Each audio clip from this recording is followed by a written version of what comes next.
And joining us on the Rothman Orthopedics guest line, our dear friend, the man of 1,000 faces, the man of 1,000 hairstyles, and just all of them, they're just better looking than the next, if you ask me. Paul Hudrick of Liberty Ballers. What's going on there, Paulie? Well, after that introduction, how wonderful. Very kind of you. I'm just along for the ride here, and the hair, it's I'll be honest with you, it's getting a little out of control, but we're going to donate it at the end of the season whenever that comes, and I'll actually be kind of glad to see it go. I'll be honest. It's good for you, man. Hey, I got to confess something to you, and I feel like we're close enough friends where I can tell you this, and you won't judge me.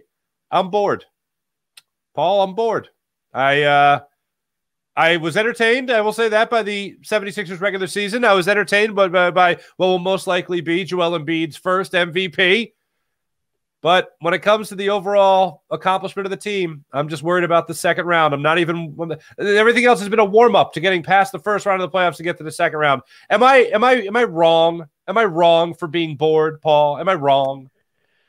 I wouldn't necessarily say you're wrong, and I think there's a lot of people that would agree with you. I would say probably the majority of fans agree with you because for a multitude of reasons, one being the second round is what I think everyone's had their eye on all season. When you're dealing with a team like the Sixers who's had their struggles getting past the second round year after year after year, I get that from the fan base. And the other thing I would say too is when you look at the Sixers and the Nets, the talent disparity, it's big. And a lot of the Nets wins happened when Kevin Durant and Kyrie Irving were playing for them. They are no longer there. This is a team that wasn't very good after the All-Star break. They have, as we've seen, some good young players. Mikal Bridges, I think, is going to be good, really, really good for a very long time. I like Cam Johnson, as we saw him in the first half go nuts in game 2. He's another very good player. They have a lot of good players, but they're not Joel Embiid. They're not James Harden. They're not Tyrese Maxey. I mean, this is just the talent disparity is so wide that I think with the Sixers, it's just a matter of, as we saw in game 2, when they're locked in, when they're focused, they are just such a better team that the games are, they should win every game. Honestly, this should be a sweep. It might not be because it's still the NBA. It's still the playoffs. It's hard to beat a team every single night. But I think those are the two biggest factors when you're talking about why you might be bored and why some others might be bored. It's that. The other thing I would say is part of the enjoyment of being, and I don't have to tell you this, I'm just reiterating it. I understand. Part of the enjoyment of following a team is the highs and lows and dealing with, the second round exits. And that's why if they do win in the second round, you're going to be so happy is because of all the failure. So I think this is just all part of, forgive me, the process of going through a season. And, I think everyone, when it's Sixers Celtics in like a week or so, we'll all have a lot more juice. Here's where I was at. Halftime, game 2, Sixers were only trailing by 5. They had only shot, 25% from beyond the arc. They had 11 turnovers at that point. And I'm thinking to myself, they're going to win this game because they're that much better of a team. And they're only down 5 to a team that is far inferior to them. They're going to win this game. And that's when I really realized. I was like, oh my God, I'm a jerk. I'm bored. They're going to come back and they're going to win this game. They're going to shoot better from 3. They're not going to turn the basketball over as much. And wouldn't you know it, Paul? That's exactly what happened in the second half. They dominated the second half against the Nets. And now, for me, I don't know about you, I'm thinking sweep or bust. That's where I was at the start of the series. Now I'm thinking they complete that sweep. Seth Curry, I thought, was going to have that game where he was just going to dominate the Sixers and we're all going to be kicking ourselves. And same thing, like a guy like Mikal Bridges was going to have his way with the Sixers. And those two guys were really going to match up, link up, and then dominate one of the games. I just don't see it happening at this point. Where are you at? Yeah, I'm with you. I actually thought it's funny because I actually thought the Nets played a better game in game 1 because they, at least offensively, I thought they did. I thought defensively they were clearly better in the first half of game 2. But overall, I thought, and the Sixers shot the lights out in game 1.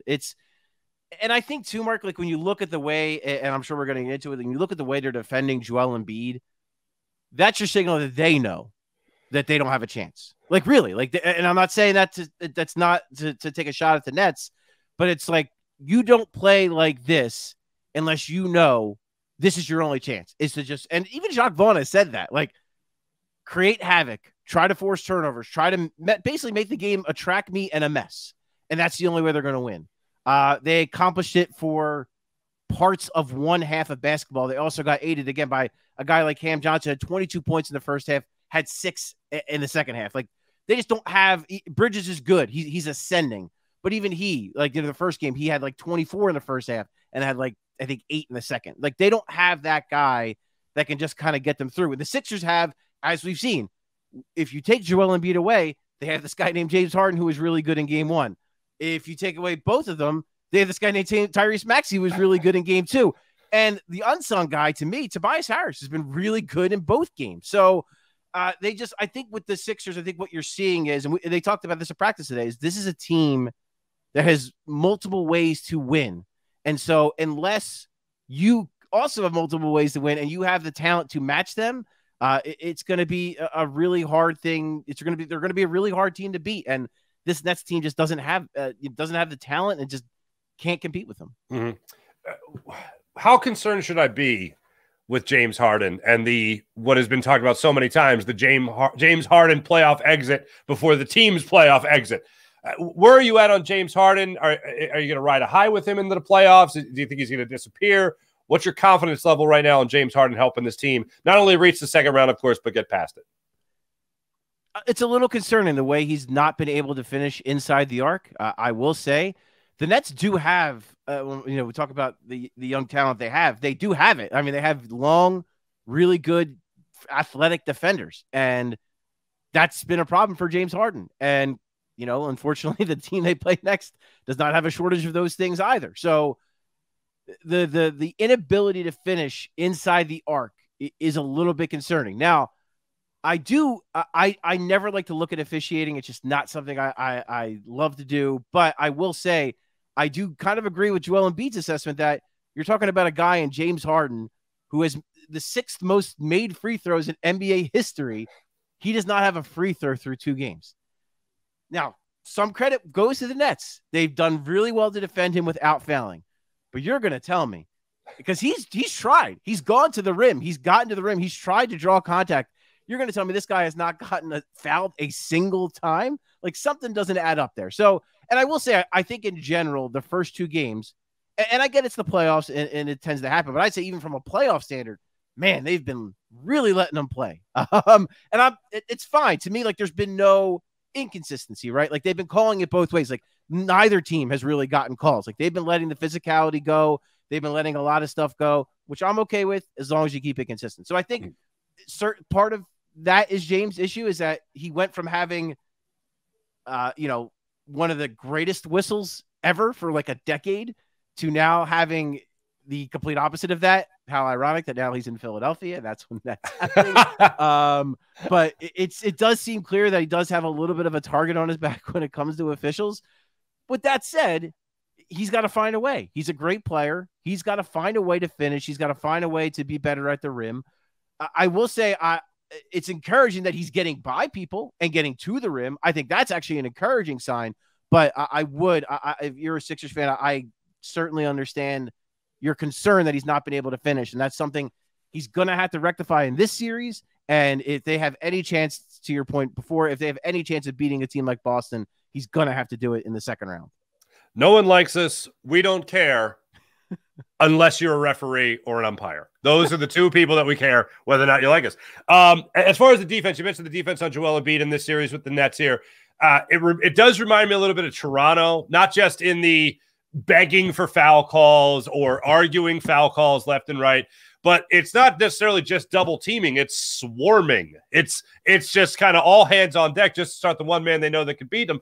And it looks like Joel Embiid, and I thought he's done a tremendous job of this really throughout the season, better than I've seen him do throughout his career, finding the next open man. Not forcing something in his own right, but trying to find the next guy that's open, whether that be Tyrese Maxey, whether that be James Harden, whether that be Tobias Harris, or whether that be corner 3 playoff PJ Tucker. I think he's done a much better job of having court vision throughout his play this whole season, and I think it's really showing in the first 2 games of this series. 100%.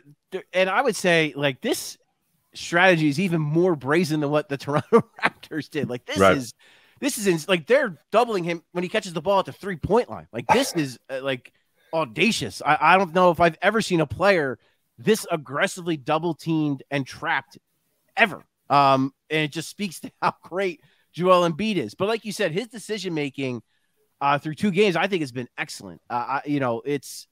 there was a lot of talk about how the trusts his teammates. Doc Rivers talked about, well, one of those things is he has better teammates.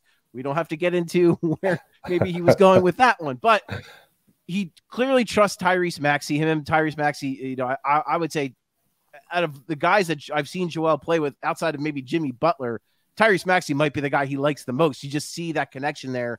Certainly trusts him. He definitely trusts James Harden.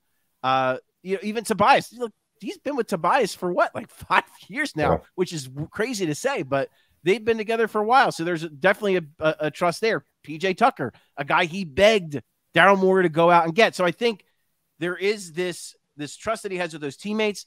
And then I just think it's growth from him, because in years past, yeah, he would have been frustrated by the way by the way the Nets had been playing. He was even a little bit frustrated last year with the way Toronto's was playing him. Now his attitude is, okay, if you're going to do this, we're too good. Like, we're too good of a team. So I'm just going to get it to the next guy, because if you want to leave Tyrese Maxey, who I think finished, I don't know, like top 5 in 3-point percentage. I think in the second half, he was like analytically the best 3-point shooter in the NBA. If you want to leave that guy wide open, if you want to leave Tobias Harris and PJ Tucker, who both shoot over 40% from 3 in the corners wide open, go for it. And then I'm gonna bury you that way. And I think that's his attitude. And it's kind of like it's almost like a in their face kind of thing. Like, okay, fine. Like, this is how you want to play it. This is how I'm going to play it back. And through 2 games, it's very clear that the Sixers have the advantage there. And it's in no small part because of Embiid. And I think you have to give him credit. Like, I wrote about it today for Liberty Ballers. It's this idea of so many people disparage him for being, just a high volume scorer. But I think what Game 2 highlighted is he's so much more than that. And we didn't even touch on defensively, how great he was in the second half, how he kind of took the game over on that end of the floor when they went to that zone. So, I mean, this is a guy, like, there is a reason why he's probably going to win the MVP. And you see just the way, the maturity level, the growth that he's shown through 2 games, I think is really impressive. Absolutely. All right, a couple more for you here, Paul. All right, so now that I'm bored with the whole series here with the Nets, blah, blah, blah. I mean, let's just say it. Like, what are you feeling for the second round? What's the confidence level that the Sixers can make it into a conference finals for the first time since Allen Iverson was the MVP of the league, since the last time Allen Iverson was playing for the Sixers squad? What is your confidence level in the Sixers being better than, let's say, the Celtics in that second round? If I have to pick right now today, I'm picking the Boston Celtics. With that said, this Sixers team has the best chance outside of the, there are 2 other times where I thought they maybe should have gone to the Eastern Conference Finals. Okay. The year that they had Jimmy Butler. Definitely. And that they lost to Toronto, of course. They lose to Kawhi in that Game 7 shot. And then the year they have the Hawks, if Ben Simmons can make a free throw, they probably are in the Eastern Conference Finals, like, flat out. But I'll say this team is just as good on paper as we sit here through the regular season, through the first round, than either of those teams. And I could see ways that they could be even better than those teams, because, and again, they talked about it at practice today, they have so many ways to beat you. They can win in a shootout. They can win in an ugly defensive battle. If you trap Joel Embiid, they have counters to that. If you're able to stop James Harden, they have counters to that. You can't stop everybody on this team. And I think that's what they showed, especially, again, the last game. You had Tyrese Maxey going for 30-plus points, Tobias Harris going for 20-plus points. And the counter to that is that the Celtics are so good and they're so deep. So they have ways to defend it. I'm so curious how they're going to defend Joel Embiid. I do not think they're going to do what the Brooklyn Nets are doing, because I think they believe their defense and their talent is enough that they don't have to do that. And I also think when you look at the last game that the Sixers played against the Celtics, Joel Embiid scored 52 points, and the Celtics almost won that game. Yeah. You look at the game before that in Philly, and they were shorthanded. You look at the game in Philly when Joel dropped 41, and he was terrific in that game. Celtics won that game. So I almost wonder if the Celtics strategy will almost be like, okay, this guy's going to get his. Yeah, we're going to pay a little extra attention to him, but we're not going to crush and crumble our entire defensive strategy just because of this one guy. If he scored, let's make him average 40 and 50 points a game in order just to beat us and hope that he wears down. Now, that strategy might not work because Joel Embiid is great, and he might do that. He might score 40 or 50 if you allow him to do so. But I just think this team is better equipped to handle better equipped to handle the issues that we've seen in the past. Like, they have a legitimate half-court offense. They didn't have that when Ben Simmons was here, frankly speaking. They just didn't have it. They have a better and deeper bench with more versatile players than they've maybe ever had. Look back at that Toronto team. It was Mike Scott and James Ennis. Those are the only two guys that Brett Brown even played off the bench as that series wore on. And those guys aren't even in the league now. So to now have, DeAnthony Melton as your sixth man, to have a Jalen McDaniels off your bench, to have options, whether it's, a George Niang or Daniel House, because I think that's a matchup thing where Daniel House might actually be the guy against Boston because of their athleticism, because of Georgia's struggles in the regular season against the Celtics. Paul Reed has really solidified that backup 5 spot. And if he struggles, you can go to PJ Tucker at the 5. So I just think there are counters, there are options. So yeah, I would pick the Celtics if you ask me right now, but I think the Sixers have a really good chance in that series. Let me just comment on something here.